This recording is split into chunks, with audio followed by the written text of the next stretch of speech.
Hi, I'm artist Jenny Floravita and welcome back to my studio. Today I'd love to share with you some techniques that I use to paint a beautiful, sunlit, glowing, tropical red flower. This is actually a ginger flower and it's going to involve masking. So I'm using Winsor Newton masking fluid. There's a few techniques that I'd like to show you with this. The first is that you're going to want to use brushes that you can throw away later because these brushes aren't going to last. Masking fluid's very hard on brushes. The second is you probably want two brushes, one that's a little smaller and then one that's large, and you want to put the masking fluid on rather thick. So see how there's little bits of bubbles coming up? Well, you can get paint on those bubbles, so you've got to fill in those bubbles. And as you can see, the masking fluid's going to dry a little bit of a color, and that's going to be very helpful for you.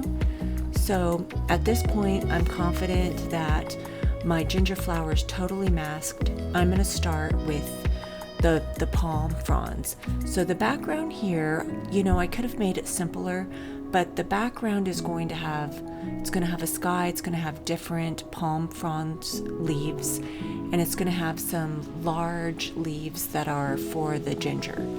So, in hindsight, I probably should have made this background just a little bit simpler just for this demo, but we're going to go with it. So I'm mixing a little bit of I think this is a Winsor lemon yellow. It's a very bright yellow, and then I'm mixing it with hooker's green, and I love these two colors together because it makes such a fluorescent green, and you need that when you're going to paint backlit leaves. And so that's the color combination that I'm doing here.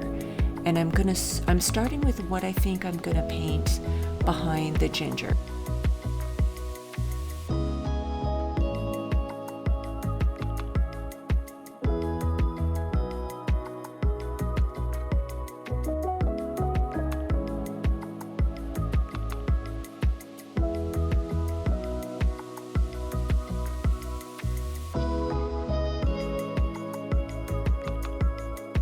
So now I'm going to do a little bit of masking on top of these leaves. These are the palm fronds. I'm going to paint behind these, so I really want the masking to just cover this.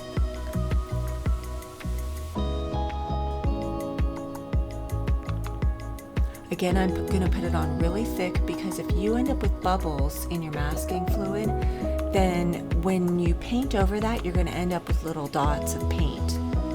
So just make it nice and thick and use brushes that you can throw away because this is really hard on the brush.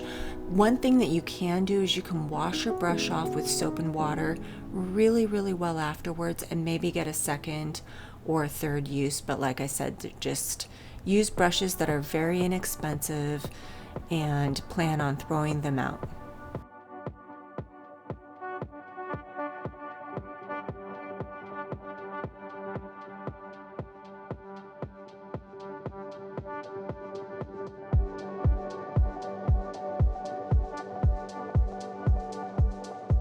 Okay, so I actually started out with a really quick little flower that's in my backyard growing on my pond. This is actually a different variety of hibiscus.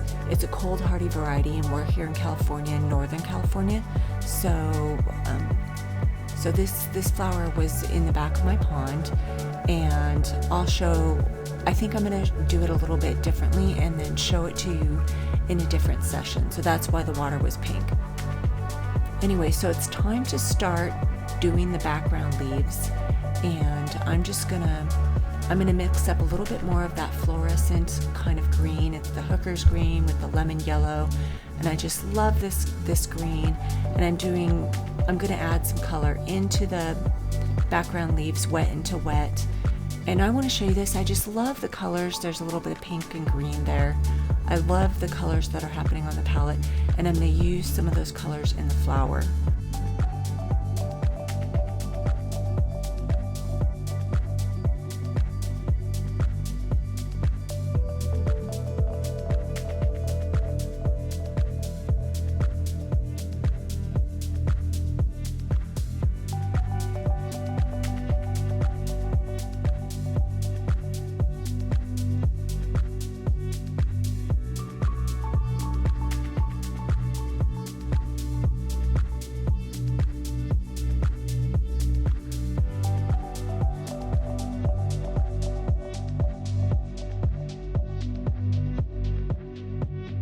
I've always used a hair dryer when I'm working with watercolors. So I'm getting ready to mix up the background blue, and I'm going to do the same mixed combination that I did with my plumeria painting from the other day. So if you want to catch that painting, it's the video right before this. But this has got a bit of a cobalt blue, and then it's got a little bit of a little dab of phthalo blue, and I just love the richness of the colors. And I'm not doing a wet on wet here. I'm doing a wet on dry, and I'm just moving quickly and working with it.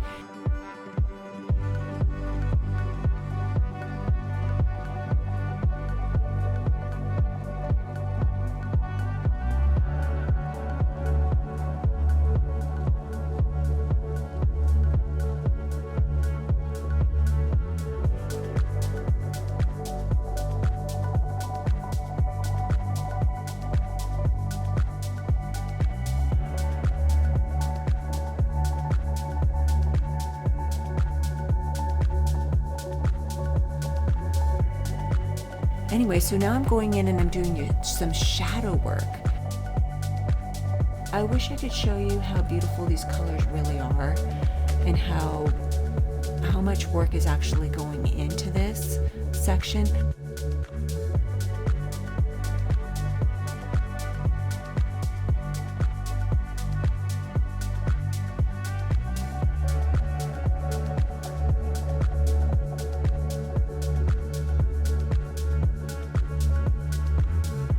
Now I've taken off all of that masking fluid, and it's time to go and do the shadows. And I'm going to use this soft violet color that I really love, and I'm going to model the shadows a little bit for this ginger.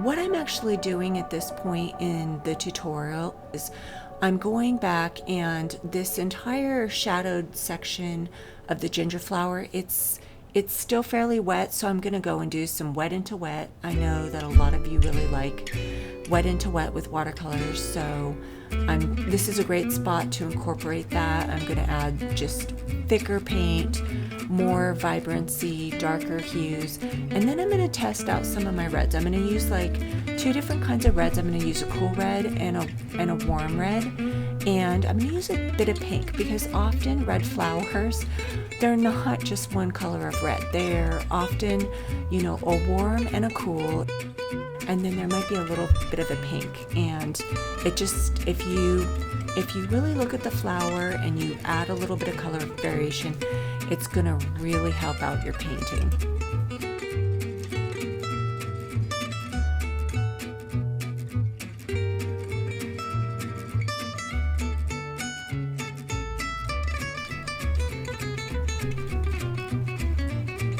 The left side of the flower, I am going to paint, if you've noticed, I'm painting kind of a darker, deeper, cooler red. And then the right side, for the most part, is going to have the brighter red. And the top part is where the pinks have gone in. So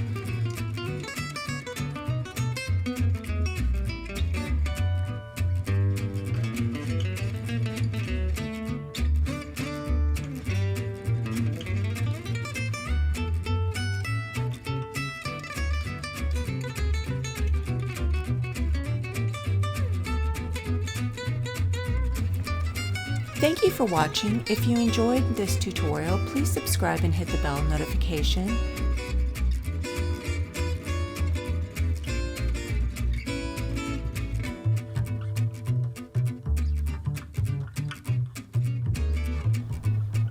Please join my art newsletter list if you would like to be notified for when I offer art lessons in small groups. Watch for my next video. It's coming soon in just a couple days. Thank you so much.